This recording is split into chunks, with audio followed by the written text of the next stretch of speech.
Alright guys, welcome back to All Things Outdoors, and today we're going to be identifying some of the plants native to our area. So without further ado, let's get started. Be sure to watch this video to the end because we got lots of useful information to share with you. Also, first plant we're going to show today is the pink azalea. It's done blooming now. We got a second round of blooms, it looks like, that are coming up, so we'll be sure to keep an eye out on that. Pretty cool. I really love the structure of this tree. Kind of see it's really intricate branches and stuff. And you can tell what it is because it's got these, in the springtime, it's got these pink flowers, which unfortunately are not blooming right now, but you know, if we find one blooming, we will be, they look just like rhododendrons, but pink instead of purple or magenta. Anyway, you can tell what it is because it's got these oval-shaped leaves, and the bark is a smooth brown beige bark. Next plant we're going to show you guys is coming up pretty soon. I can smell the locust trees from here. The wind's blowing kind of out of the southeast, so it's kind of bringing the locust trees right over here. So this is the next plant we're going to show you, high bush blueberry. So you can tell what it is because it's got these kind of oval-shaped leaves with somewhat parallel veins on them. Pretty cool looking. Shiny, waxy leaves, and I love this tree because it's got these wonderful, intricate-looking branches. You can see it more in winter. And it is native to a good chunk of the eastern North America. There's a lot of them in West Virginia, I heard, but no, never been there to see, never seen all the blueberries there because I didn't go to that part of West Virginia. I went to the mountain. I went to where, I went up high where the really tall mountains are in there. So, yeah. You can tell what it is because it's got these nice leaves, and the bark kind of looks like this. Very small cracks in it. This this small shrub to this large shrub to small tree is deciduous, and it can grow to be up to 13 feet tall, and they call it high bush blueberry because it's tall and it makes blueberries. This is a blueberry bush. You can see it. Little green round berries. This tree is actually very important in the production of berries. And it's also important because lots of animals like to eat the berries, including me. I love blueberries. So we will be sure to harvest these. They're getting pretty big. You can hear bullfrogs and green frogs. That's about it for the high bush blueberry. Highly recommend it if you want to attract birds and if you want blueberries. So, yeah, pretty cool plant. Highly recommend it. Next plant we're going to be showing you is the Christmas fern. So I believe I've already showed this in videos before, but we're going to go do a more in-detail explanation of it. So this is a Christmas fern, and they can grow either by themselves or in colonies. They're native to eastern North America and are very important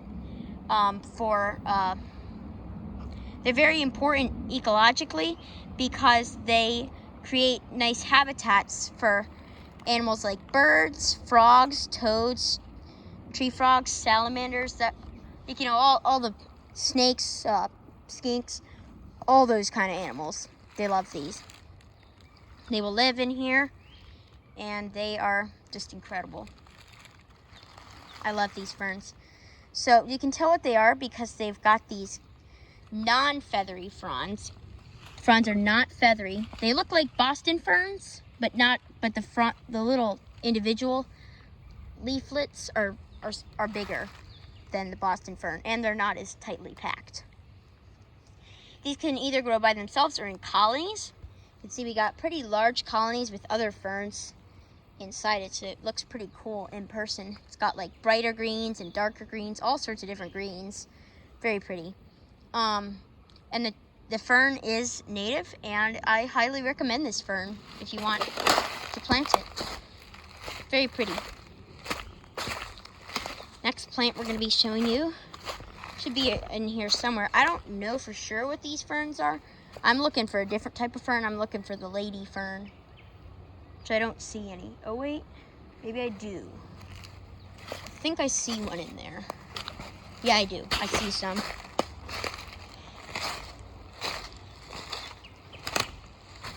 Kind of got to go inside this fallen oak tree. I remember when it fell. We like to climb and play on it, but now a lot of the branches are too rotten now.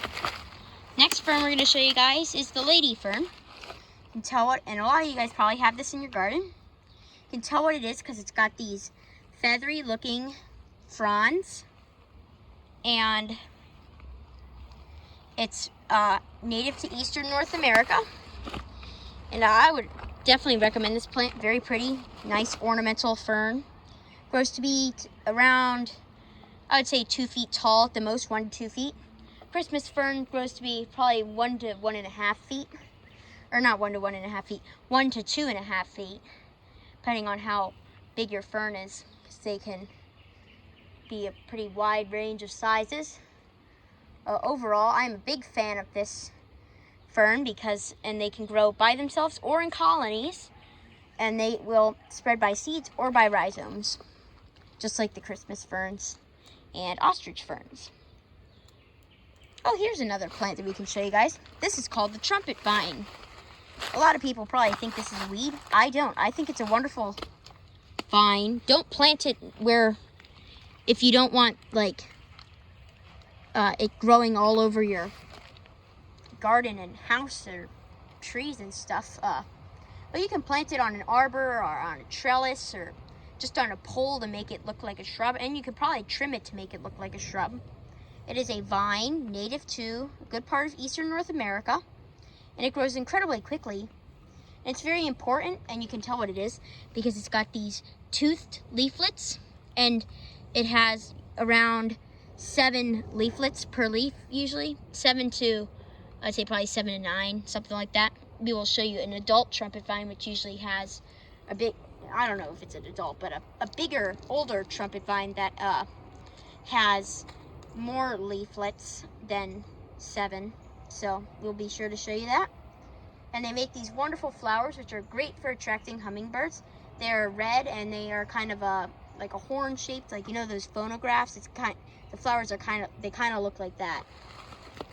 Pretty cool looking flowers, I must say. And they're very pretty orange flowers, which then turn into seed pods. And pollinators love it, like hummingbirds like it.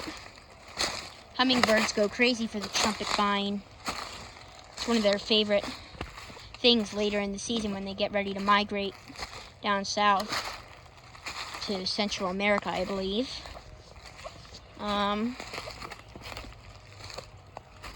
Next plant we're going to show you is the black cherry. This is the black cherry. You can tell what it is because it's kind of got these nice oval leaves, and they have fine teeth on them. You can't really see it in the camera. Now you can. Focused a bit more, so now you can see them. Kind of got those fine teeth and parallel veins. And these make these white blooms that kind of look like tassels. And they're very pretty, and they supposedly make edible cherries. I've never seen an edible cherry on this. Mainly not on this specific tree, but on like a black cherry tree in general, probably because the birds like them, and like the bird, well, it's basically just because the birds like them and they eat them all. We will try and get some of them because I really do like them, and they are edible once pitted. All parts of the cherry tree except for the cherry itself is toxic, and you will get cyanide poisoning if you eat it.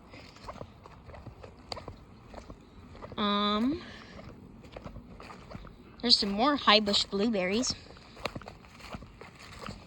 And then I got a type of sedge that I want to show. Look at all those blueberries on there. That's incredible. It's a lot of blueberries. Next plant we're going to show you is the Eastern Star sedge, I believe. I believe it's Eastern Star. I'm not sure for sure, but I'm pretty sure that's an Eastern Star. And they make little clumps. As you can see, we got a clump there, little tuft there, little tuft there. And they kind of grow in tufts. And I think they're very pretty. Tell what it is because it grows in these tufts, and it's kind of got these nice kind of long but thin blades of grass. Not like the grasses that people put in their lawns. I mean, you could put sedge in a lawn. It makes a nice lawn. We have some in our lawn. Looks pretty good, must say. Pretty nice grass, native to eastern North America, as the name would suggest. I don't know why they call it eastern star sedge. I don't know what the star is supposed to be. And they grow to be, they don't really grow to be that tall. They grow to be 1 foot at the most. And even then, I don't think I've really ever seen a 1 foot tall eastern star sedge. Probably around 8 inches, usually. Pretty nice plant. More blueberries. That's a lot of blueberries on this one, too. There's a lot of blueberries around here, this part of the forest, so we'll have to come up here sometime and go blueberry picking. See if we can find some more plants. Oh, here we have one. Right here, flowering dogwood. We're not going to show that because I believe I've already talked about that.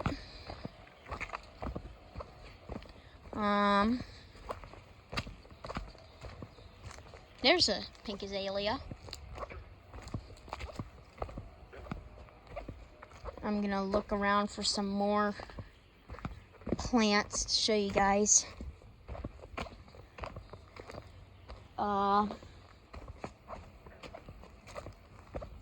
Cross the road really quickly.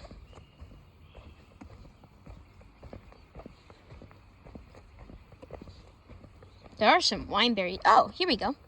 This right here, this is actually what a lot of people use in their lawns, this grass right here. It's called Kentucky bluegrass, native to eastern North America.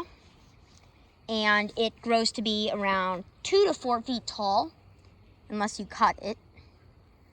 It makes up, most of people's lawns are actually Kentucky bluegrass. Very nice plant. I really like the way they look when there's like a whole field of it. When it's all tall, and then when it like is waving in the wind, I really like that. See, it's kind of waving in the wind a little bit right now. Not that much, but a little bit.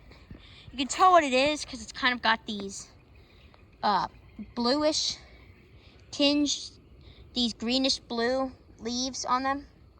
Zoom in so we can see that. And then when they're tall, you can see the blooms kind of look like this. Kind of look like that grass that farmers chew when they're in cartoons. I believe that plant is actually Kentucky bluegrass. That's the Kentucky bluegrass. So we'll move on, show you some other plants. Curly dock. I believe that's curly dock. Don't know where that comes from. I don't think it's native though.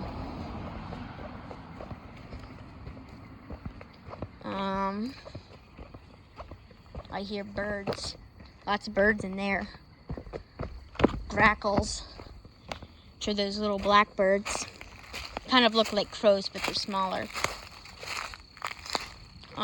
This is the Japanese barberry. It is non-native, and it is from Japan. You can tell what it is because it's kind of got this nice shrub type structure, and you can see how it's got these thorns on it. Can't really see them too well because the leaves are kind of hiding it, but oh, there we go. See Fern's thorns there, not ferns. See those thorns. This is the new growth, so the thorns aren't very hard yet. They're still soft and they won't really puncture you. But the older growth in the middle is thorny. They're an invasive species here because they grow very quickly and they spread quickly. A lot of people use them as shrubs in their garden. I don't blame them. They're a very pretty shrub, but they're invasive, so do not plant them. And if you already have them, please consider removing them. I really like these little flowers. I don't know what they are.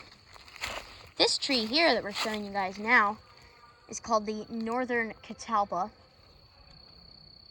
You can tell what it is because it's got these big triangular leaves with somewhat parallel veins.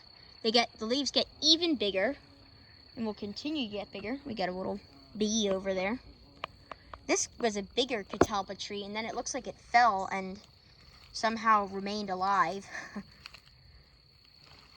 we will see how that grows. Hope it does well because I love catalpas. So here's the big one. A bigger one. It's not super big. Really like the way it looks. Looks very tropical almost because it's got those big leaves. And you can tell what it is because they got these big roundish triangle leaves. Pretty big with parallel veins. And they they have these big giant seed pods, which unfortunately none of these have the big giant seed pods yet, but because these trees aren't big enough, hopefully they will grow to be bigger.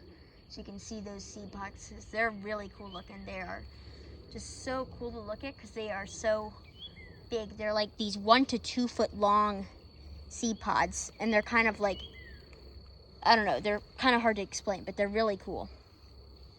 So yeah, that's the northern catalpa.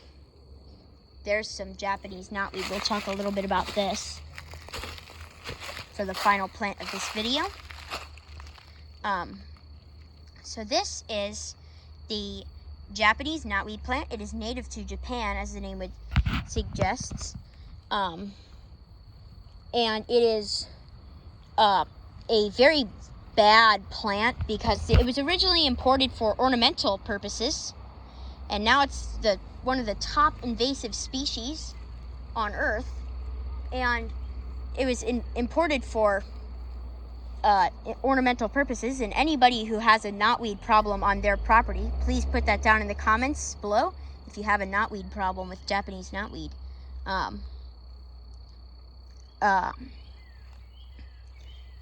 You will know that it is how that ornamental plant idea quickly went wrong. Now it spreads out of control, and it grows by these rhizomes, which are underground, and they got these big roots. As you can see, this is the main plant right here where it's coming from, and it kind of is. Then we got another group here, and then there's another one growing up there, and they will just continue to spread. There's nothing I can really do to prevent them, except for dig them up, but you know, digging them up, it'll just cause them to grow back again even more. So I would say the best way is to either do chemicals or just to leave it, because it's going to grow even faster and more widely spread out if you keep cutting it, because the roots will keep expanding to find areas where you won't cut it. So yeah, when it's a bigger plant, there's another big clump down at the beach that is there, and it's actually really stunted, and it's growing in this wonderful clump, which I think is pretty cool because it's stunted by the sand, and it makes blooms, and the blooms look really pretty in my opinion. So we'll show it to you, but do not plant this. It's actually banned. You cannot import it or sell it here without special permits because it's so invasive. And anyway, that's about all for today's video. So be sure to like, subscribe, and turn on notifications, and put that down in the comments below saying that you did that, and you will get a shout out, and we will see you guys on the next adventure.